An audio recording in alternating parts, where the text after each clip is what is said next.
Hello बच्चों, कैसे हैं आप लोग। आशा करता हूँ आप लोग अच्छे होंगे और अपने सपनों को सच करने में कड़ी मेहनत में लगे हुए होंगे। बच्चों, आज का जो वीडियो है वो आप लोगों के लिए बहुत ही खास होने वाली है, क्योंकि इस वीडियो में हम हिंदी व्याकरण के संपूर्ण सिलेबस की बात करेंगे। चाहे वो स्कूल में पढ़ने वाले बच्चे के लिए हिंदी व्याकरण हो या कोई भी बोर्ड हो, जैसे Bihar board, Jharkhand board, UP board, ऐसे ही बहुत सारे बोर्ड हैं जहाँ पे हिंदी व्याकरण पूछे जाते हैं। वो सारे सिलेबस की बात करेंगे। इसके साथ ही अगर कोई जॉब की प्रिपरेशन कर रहे हैं, चाहे वो गवर्नमेंट जॉब हो, सेंट्रल जॉब हो या वो स्टेट जॉब हो, जहाँ पर हिंदी व्याकरण पूछे जाते हैं, वो सारे व्याकरण के सिलेबस को हम एक ही वीडियो में बताने वाले हैं। बच्चों, बात करते हैं तो ये जो वीडियो है, इस वीडियो में टोटल हम 33 टॉपिक को कवर करेंगे। जैसे बात करें तो यहाँ पर जो हमारा पहला टॉपिक होगा वो है यहाँ पर हिंदी भाषा का विकास, जिसमें हम बात करेंगे तो हिंदी शब्द कहाँ से आया, हिंदुस्तान कहाँ से आया, सबसे पुरानी भाषा कौन है। इसी प्रकार से जितना भी भाषा है ये सारे भाषा के बारे में पढ़ेंगे।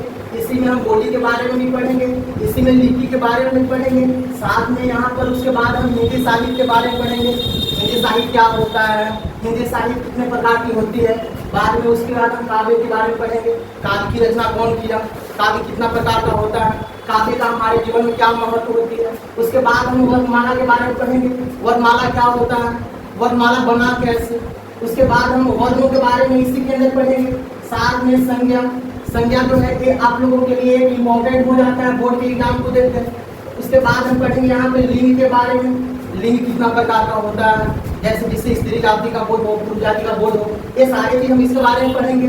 वचन के बारे में पढ़ेंगे, एक वचन, द्विवचन, बहुवचन, ऐसे के बारे में पढ़ेंगे। उसके बाद कारण, ये भी आप लोगों के लिए बहुत जरूरी हो जाता है। कारण के बाद हम सर्वनाम को पढ़ेंगे, सर्वनाम क्या होता है, सर्वनाम की कितनी प्रकारें होती है, सारे के परिभाषा उदाहरण के साथ अच्छे तरह से हम कोशिश करेंगे आप लोगों को समझाने के लिए। उसके बाद विशेषण, विशेषण के बारे में पढ़ेंगे। विशेषण जो होता है वो संज्ञा और सर्वनाम की विशेषता बतलाने वाला शब्द होता है। संज्ञा और सर्वनाम के बाद हम विशेषण को पढ़ेंगे। इसके बाद हम बात करते हैं तो क्रिया को पढ़ेंगे। क्रिया क्या होता है, जैसे खाना, पीना, सोना, जागना, ये सारे क्रिया है। ये सारी चीजों को हम क्रिया के बारे में पढ़ेंगे। क्रियाओं का उपयोग हम वाक्य में करके भी सीखेंगे। इसके बाद वाच के बारे में पढ़ेंगे, हम वाच क्या होता है। उसके बाद हम काल, जिसको इंग्लिश में टेंस हम बोलते हैं, काल किसे कहते हैं, काल कितने प्रकार की होती है, ये सारी चीज हम काल के अंदर पढ़ेंगे। इसके बाद अव्यय है, अव्यय को भी हम पढ़ेंगे। उपसर्ग करते हैं, संधि, ये भी आप लोगों के लिए बहुत ज्यादा इंपॉर्टेंट टॉपिक हो जाता है बोर्ड एग्जाम को देखते हो। समास को पढ़ेंगे। पर्यायवाची शब्द, ये आप लोगों के लिए जॉब के लिए बहुत इंपॉर्टेंट हो जाता है। चाहे एसएससी की बात किया जाए, एसएससी में पर्यायवाची शब्द हर ऐसा एग्जाम है जहाँ पर 1-2 क्वेश्चन इससे आगे जाते हैं। तत्सम तद्भव के बारे में पढ़ेंगे हम। विलोम शब्द, ये भी आप लोगों के लिए बहुत ज्यादा इंपॉर्टेंट हो जाता है जॉब के लिए। इसके बाद देशज विशेष की बात करते हैं। इसके बाद हम समानार्थी शब्द के बारे में पढ़ेंगे।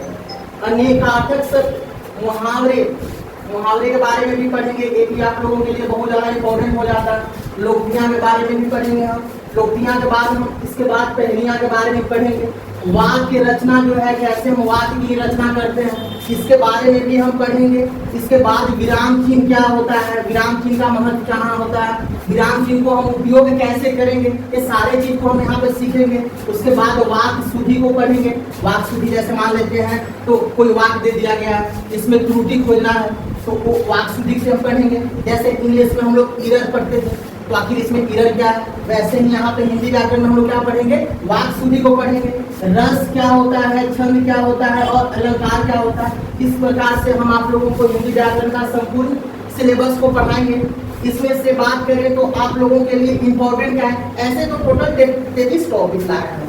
33 टॉपिक में मान लेते हैं, बात करें जो इम्पोर्टेंट कुछ ही टॉपिक है जिसको अगर हम कवर कर लेते हैं तो मेरा काम बन जाएगा। चाहे वो बोर्ड के एग्जाम में हो या कोई भी गवर्नमेंट जॉब की तैयारी कर रहे हैं, प्रिपरेशन कर रहे हैं, जहाँ पर हिंदी व्याकरण पूछता है, क्या ये सारे 33 चैप्टर हमको पढ़ना ही होगा? नहीं, ऐसा कोई जरूरी नहीं है। जैसे क्या होता है, तो अगर आप लोग जितना मेहनत कीजिए और मेहनत को अगर अच्छे डायरेक्शन में कर रहे हैं तो उससे रिजल्ट ज़्यादा अच्छा आएगा। जैसे मान लेते हैं हम एक 33 चैप्टर को पूरा एकदम विद्वान बन रहे हैं, हिंदी का जनक बनना चाह रहे हैं, भारतेंदु हरिश्चंद्र ऐसा बनना चाह रहे हैं, तो ऐसे करने से हम लोगों का मेहनत भी जाएगा, उसमें समय भी जाएगा और उतना ज़्यादा हम लोगों को कुछ मिलने वाला है नहीं। इसलिए हम क्या करेंगे, ऐसे तो हम पढ़ाने के लिए आप लोगों को सारा ऐसा जो टॉपिक है सारे टॉपिक को कवर करेंगे। मेरा जो प्ले लिस्ट बनेगा हिंदी व्याकरण का, उसमें सारा मतलब लाइन बाय लाइन जो जैसे जैसे टॉपिक हम आप लोगों को बताए हैं, ये सारे टॉपिक का वीडियो उसमें मिलेगा और धीरे धीरे आते जाएगा। लेकिन बात करते हैं तो आप लोगों को करना क्या है,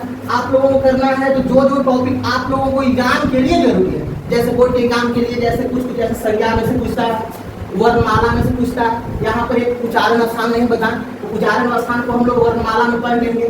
तो उच्चारण स्थान से पूछता है बोर्ड का एग्जाम, चाहे 10th हो या 12 हो, तो इसमें उच्चारण स्थान जो है वो इम्पोर्टेंट हो जाता है।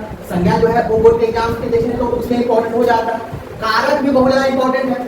सर्वनाम को भी देखें तो सर्वनाम से भी क्वेश्चन पूछ लिया जाता है। विशेषण जो है 1-2 क्वेश्चन विशेषण से भी पूछता है। ऐसे ही संधि जो है संधि में बहुत ज़्यादा इम्पोर्टेंट हो जाता है बोर्ड के एग्जाम के दृष्टिकोण से हम देखें तो। इस प्रकार से मतलब लगभग 8 से 10 ऐसे टॉपिक हैं जो बोर्ड के एग्जाम के लिए जरूरी है। इसका मतलब क्या है, इसका मतलब है जो 20 टॉपिक एक्स्ट्रा हो जाते हैं, 22 टॉपिक 23 टॉपिक एक्स्ट्रा हो जाते हैं, उसको अगर हम नहीं भी पढ़ेंगे, 8 टॉपिक को अगर कवर कर लेते हैं, 10 टॉपिक को भी कवर कर लेते हैं, तो मेरा हिंदी व्याकरण का एक भी क्वेश्चन नहीं छूटने वाला। सेम इसी प्रकार बात करें तो अगर कोई भी या तो जॉब की प्रिपरेशन कर रहा है या स्टेट जॉब की प्रिपरेशन कर रहा है, अगर कहीं पे अगर हिंदी व्याकरण का अगर क्वेश्चन आ रहा है तो इसमें से 33 चैप्टर पढ़ने की जरूरत नहीं है। जो उसको लगे तो मेरे एग्जाम में ये टॉपिक हिंदी व्याकरण का आने वाला है, आप लोग उस वीडियो पे क्लिक कीजिए और उस वीडियो को देखिए। हम आशा करते हैं तो कोशिश करेंगे तो ऐसा कोई भी टॉपिक के अंदर में कोई ऐसा क्वेश्चन या कोई भी ऐसा पॉइंट नहीं छूटे जिसकी वजह से आप लोगों का क्वेश्चन नहीं बने। हम प्रत्येक टॉपिक को लाएंगे और उसमें सारी चीज़ों को डिस्कस करेंगे। जैसे बात करें यहाँ पे हिंदी भाषा का विकास, ये मेरा पहला टॉपिक आने वाला है। तो इस टॉपिक के अंदर में हम बात क्या करेंगे, वीडियो जो होगा वो हम कोशिश करेंगे तो वो वीडियो छोटा बने और छोटा वीडियो में हम कंटेंट को बेहतर देने की प्रयास करेंगे।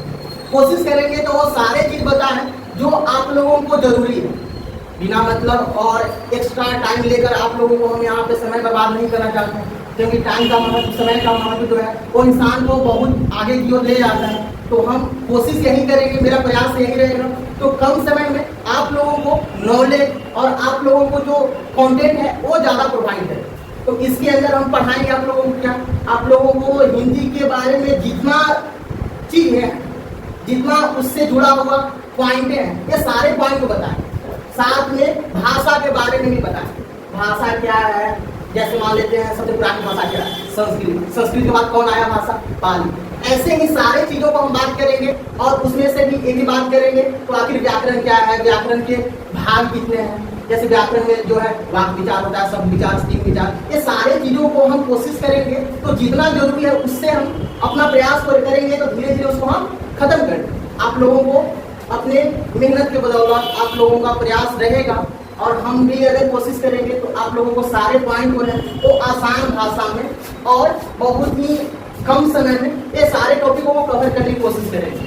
थैंक यू दोस्तों, मिलते हैं अगले वीडियो में। और वो वीडियो जो होगा वो नेक्स्ट जो आप लोगों का पहला जो टॉपिक है जैसे हिंदी भाषा का विकास, इस टॉपिक को लाएंगे हम।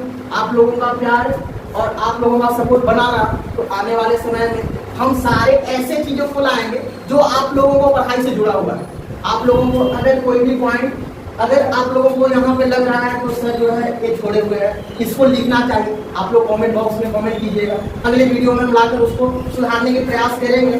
क्योंकि क्या होता है, जैसे मान लेते हैं हम वीडियो बना रहे हैं, हम यहाँ पे ऑफलाइन में लगभग 4 साल से अपना कोचिंग को चला रहे हैं, तो जैसे ऑफलाइन पढ़ाने का मेरा आदत है, तो ऑफलाइन में बच्चे लोग के साथ जुड़े हुए हैं। यहाँ पे क्या है, कैमरे के सामने हम आप लोगों को वीडियो बना के दे रहे हैं, डिलीवर कर रहे हैं, तो यहाँ पे मतलब हमसे क्या मतलब पॉइंट छूट रही है या आप लोगों को बोल पा रहे हैं अच्छे से नहीं बोल पा रहे हैं। आप लोगों को अगर मेरे अंदर कोई भी अगर ऐसी कमियां दिखती है आप लोग कमेंट में कीजिएगा, हम कोशिश करेंगे तो उसको सुधारने के लिए। क्योंकि इंसान के अंदर जो है कमियां होती है, लेकिन कमियों को सुधारना जो है वो इंसान का एक फितरत होता है। तो हम भी कोशिश करेंगे तो अगर मेरे वीडियो में और मेरे जो कोई भी अगर एजुकेशनल जो वीडियो आए उसमें अगर आप लोगों को कोई पॉइंट में अगर आप लोगों को लगता है तो ये पॉइंट में जो है सर को और कुछ बताना चाहिए या इसमें और कुछ चेंजिंग लाना चाहिए, आप लोग कमेंट कीजिएगा। मेरा जो टीम के लोग हैं वो कमेंट का रिप्लाई भी देंगे और कोशिश भी करेंगे तो वो नेक्स्ट वीडियो में आकर आपका कमेंट का सोल्यूशन की जाए। थैंक यू दोस्तों।